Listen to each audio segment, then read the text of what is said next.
Džiaugsmas, kuris tyliai apsigyvena širdyje ir tampa namais, įgyvena žvilgsniuose, kuriuose nereikia žodžių, ir tyloje, kuri nebaugina, o ramina.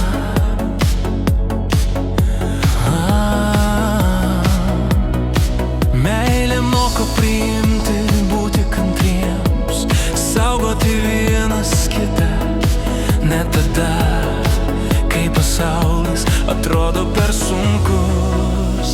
Meilė, pasitikėjimas ir viltis, trys tylūs žodžiai širdyje. Kai jie susijungia, mes tampam stipresni ir net tamsiausią kelią einam kartu ne vieni. Pasitikėjimas gimsta iš meilės, tai drąsa atverti širdį ir žinoti, kad ji bus laikoma švelniai. Tai ramybė būti savimi, neslėpti jausmų, nebijoti silpnumo.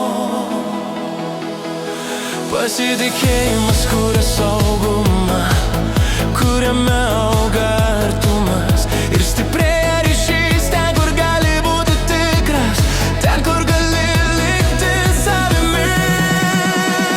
Meilė, pasitikėjimas ir viltis, tai mūsų tylūs pažadai.